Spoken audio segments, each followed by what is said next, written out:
प्यारे बच्चों नमस्कार। मैं देवेश कुमार। कल के वीडियो में आपको समांतर प्लेट संधारित्र की धारिता का व्यंजक बताया गया था।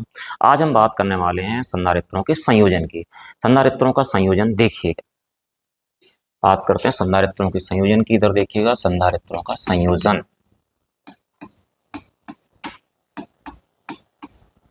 संधारित्रों का संयोजन।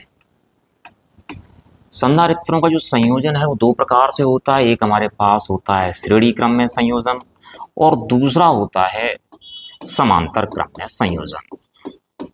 जैसे आपने प्रतिरोधों का संयोजन पढ़ा था 10th में। प्रतिरोधों का संयोजन एक श्रेणी क्रम में संयोजन था, एक हमारे पास समांतर क्रम में संयोजन था। उसी प्रकार यहाँ पे एक हमारे पास श्रेणी क्रम में संयोजन है और एक हमारे पास समांतर क्रम में संयोजन है। पहले आप समझिएगा। हेडिंग पड़ेगी संधारित्रों का श्रेणी क्रम में संयोजन।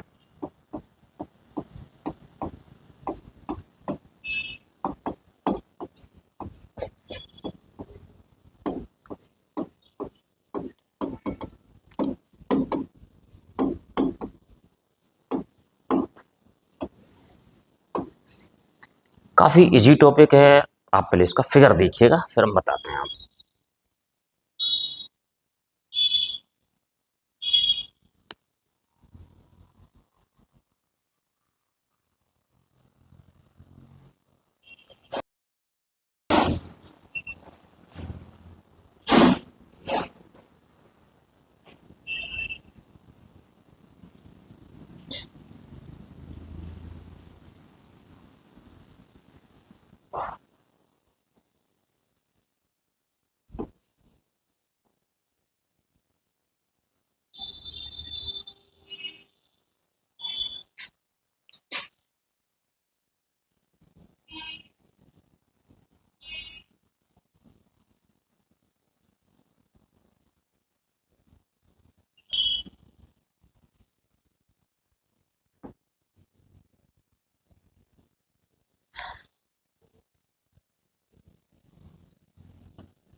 C2 C3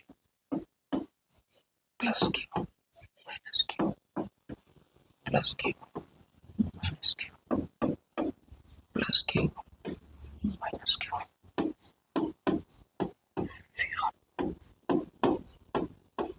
P2 P3 complete हमारे पास पृथ्वी। अब आप देखिएगा कि संधारित्रों के श्रेणी क्रम के संयोजन में क्या क्या होता है, आप समझिएगा। ये हमारे पास पहला संधारित्र है जिसकी धारिता C1 है, दूसरा संधारित्र है जिसकी धारिता कितनी C2 है, तीसरा संधारित्र हमारे पास धारिता कितनी C3। अगला संधारित्र C4 जिसकी धारिता C4 भी हो सकती है, मतलब संधारित्रों की संख्या बढ़ सकती है। तो मैं मान लेता हूं कि पहला संधारित्र जिसको क्या होता है प्लस क्यू कूलम आवेश दिया जाता है, जिसकी पहली प्लेट पर क्या होता है प्लस क्यू कूलम आवेश, प्रेरक की क्रिया के द्वारा क्या होता है उसकी दूसरी प्लेट पर माइनस क्यू कूलम आवेश। इसी प्रकार दूसरे पे, इसी प्रकार तीसरे पे, इसी प्रकार चौथे पे चलता रहेगा। अब आप समझिएगा, मान लेता हूं जी हमारे पास संधारित्र की पहली प्लेट है, ये संधारित्र की दूसरी प्लेट है। तो पहले संधारित्र की दूसरी प्लेट को दूसरे संधारित्र की पहली प्लेट से, फिर दूसरे संधारित्र की दूसरी प्लेट को तीसरे संधारित्र की पहली प्लेट से। अगर इसके बाद भी कोई संधारित्र आता है तो हम क्या करेंगे, तीसरे संधारित्र की दूसरी प्लेट को चौथे संधारित्र की पहली प्लेट से जोड़ते हैं। इस प्रकार हम जोड़ते चले जाते हैं और इस प्रकार जोड़ने के पश्चात अंत में क्या करते हैं, पहले संधारित्र की पहली प्लेट को विद्युत मेन से तथा अंतिम संधारित्र की दूसरी प्लेट को पृथ्वी से संबंधित कर देते हैं।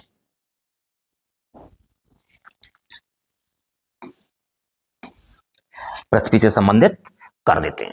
और संधारित्रों के श्रेणी क्रम के संयोजन में एक चीज आपको याद रखनी होगी, संधारित्रों के श्रेणी क्रम के संयोजन में क्या होता है, सभी संधारित्रों पर आवेश तो समान रहता है परंतु विभवांतर कैसा होता है, भिन्न भिन्न होता है। तो हम यहाँ लिखना शुरू करते हैं। माना 3 संधारित्र,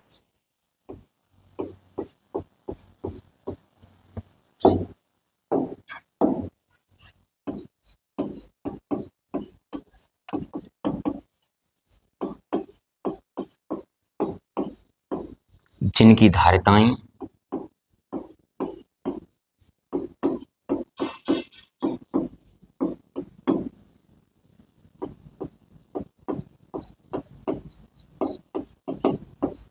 C1, C2, C3 है तथा विभव V1, V2, V3 है तथा आवेश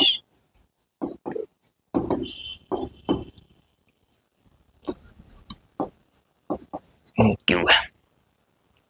शुरुआत करते हैं। इधर देखिएगा धारिता C1 वाले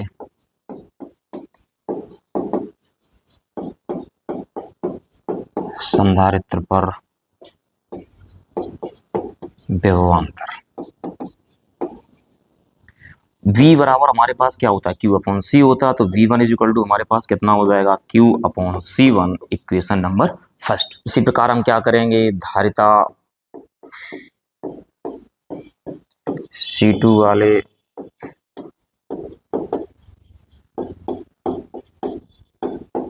संधारित्र पर विभवांतर हमारे पास V2 इज इक्वल टू कितना हो जाएगा, V2 इज इक्वल टू हो जाएगा हमारे पास Q upon C2। Equation number हमारे पास क्या था, सेकेंड था। अब हम क्या करेंगे, धारिता C3 वाले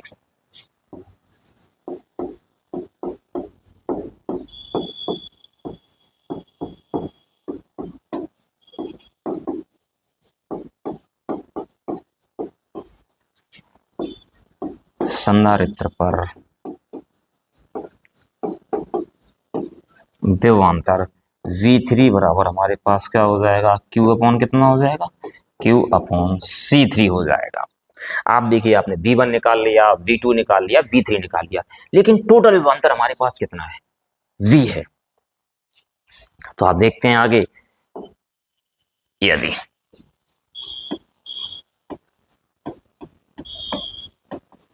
संयोजन की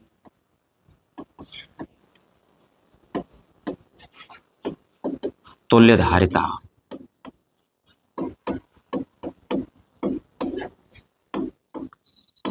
C है, तब C इज इक्वल टू कितना हो जाएगा हमारे पास, Q अपॉन V हो जाएगा। V इज इक्वल टू कितना हो जाएगा हमारे पास, Q अपॉन C हो जाएगा। इक्वेशन नंबर हमने बना दिया 4। तो आप देखिएगा B1 निकल के आ गया आपके पास, B2 निकल के आ गया, B3 निकल के आ गया, V निकल के आ गया। लेकिन आप देखिए V के ही तो तीनों पार्ट है हमारे पास, B1, B2, B3। तो इट मीन्स हम कह सकते हैं कि V इज इक्वल टू क्या रहेगा, V1 plus B2 plus B3, but V is equal to V1 plus V2 plus V3 dot dot चलता रहेगा आपके पास। तो V की वैल्यू हमारे पास कितनी है, Q अपॉन C है। B1 की वैल्यू कितनी है, Q upon C1, Q upon C2, Q upon C3। यहाँ से क्या रहता है, Q अपॉन C, यहाँ से हम क्या करते हैं, Q कॉमन ले लेते हैं। हमारे पास क्या बचता है, 1 upon C1 plus 1 upon C2 plus 1 upon C3। Q से Q कट जाता है हमारे पास, तो बच के आ जाता है 1 upon C is equal to 1 upon C1 plus 1 upon C2 plus 1 upon C3। तो ये आपका व्यंजक निकल के बाहर आ गया संधारित्रों का श्रेणी क्रम के संयोजन का। अब हम बात करेंगे संधारित्रों के समांतर क्रम के संयोजन की। आप देखिएगा संधारित्रों का हेडिंग पड़ेगी आपकी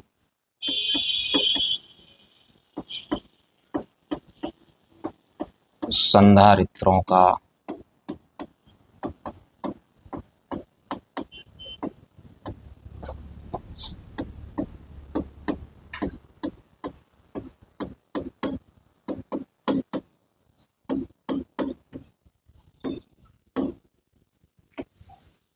समांतर क्रम में संयोजन। अब आप इसमें फिगर देखिएगा।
-Q2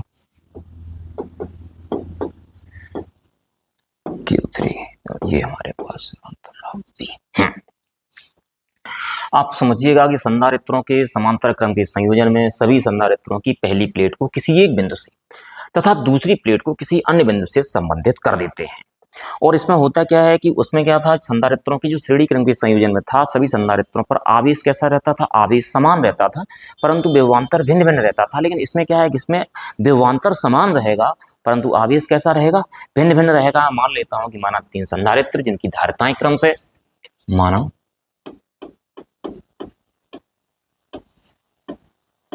3 संधारित्र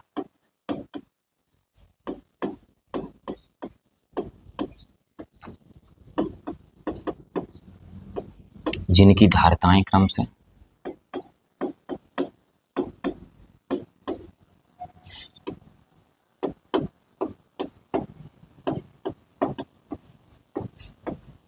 C1,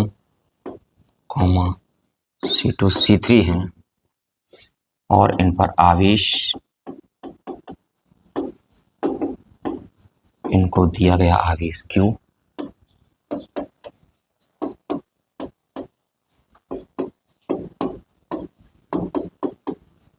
आवेश Q इनकी धारिताओं के अनुसार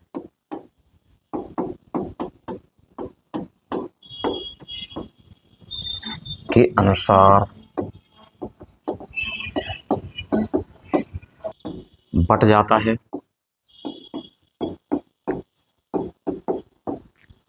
जो कि Q1, Q2 व Q3 है तथा विभवांतर क्या हमारे पास B है। आपको बताया गया था कि इसमें आवेश बढ़ता है, विभवांतर सेम रहता है। अब जैसे उसमें क्या था, उसमें हमारे पास विभवांतर बढ़ता था, हमने विभवांतर V1 की वैल्यू निकाली, V2 की वैल्यू निकाली, V3 की वैल्यू निकाली, V की वैल्यू निकाली। इसमें क्या है, इसमें हमारे पास आवेश बढ़ता है, तो हम पहले Q1 की वैल्यू निकालेंगे, फिर Q2 की वैल्यू निकालेंगे, फिर Q3 की वैल्यू निकालेंगे, फिर Q की वैल्यू निकाल देंगे। क्यों, Q ही हमारे पास बढ़ के गया तो हमारे पास क्या बचेगा, Q1 Q2 Q3, Q is equal to हमारे पास क्या रहेगा, Q1 plus Q2 plus Q3 करके रहेगा। तो देखते हैं, धारिता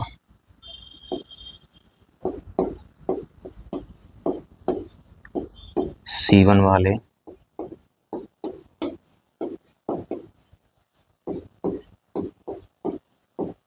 संधारित्र पर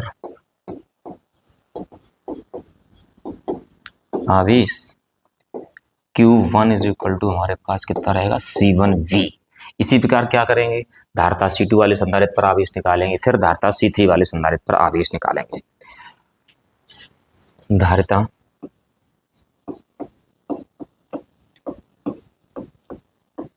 C2 वाले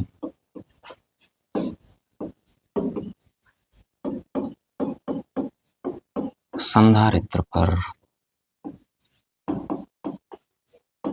आवेश Q2 इज इक्वल टू हमारे पास हो जाएगा C2V। इसके बाद हम क्या करेंगे, धारिता C3 वाले संधारित्र पर आवेश, धारिता C3 वाले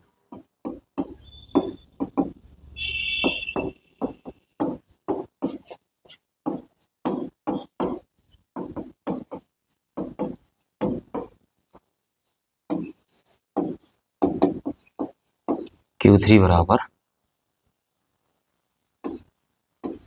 C3V। इक्वेशन नंबर हमारे पास कितना रहा, थर्ड। यदि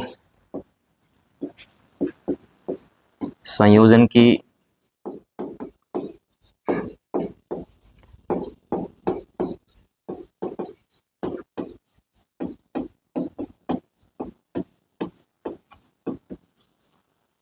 C है, तब आवेश Q बराबर CV। इक्वेशन नंबर हमारे पास कौन सा रहा, फोर्थ। आप आ जाइए फिगर में। अच्छा, Q के ही तीन पार्ट हमारे पास क्या रहे हैं, Q1 Q2 Q3 रहे हैं। तो बट हम क्या करेंगे, but Q is equal to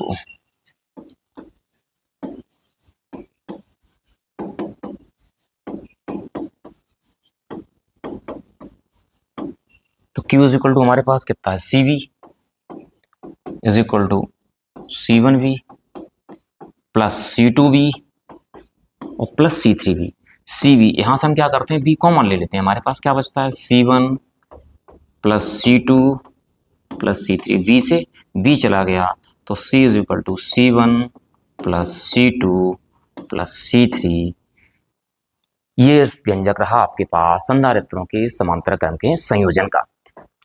उम्मीद है कि आप लोगों को संधारित्रों का श्रेणी क्रम में संयोजन तथा संधारित्रों का समांतर क्रम में संयोजन समझ में आ गया होगा। यदि आपको समझ में आ गया हो तो आप चैनल को सब्सक्राइब कर दें, वीडियो को लाइक कर दें, साथियों के साथ शेयर कर दें।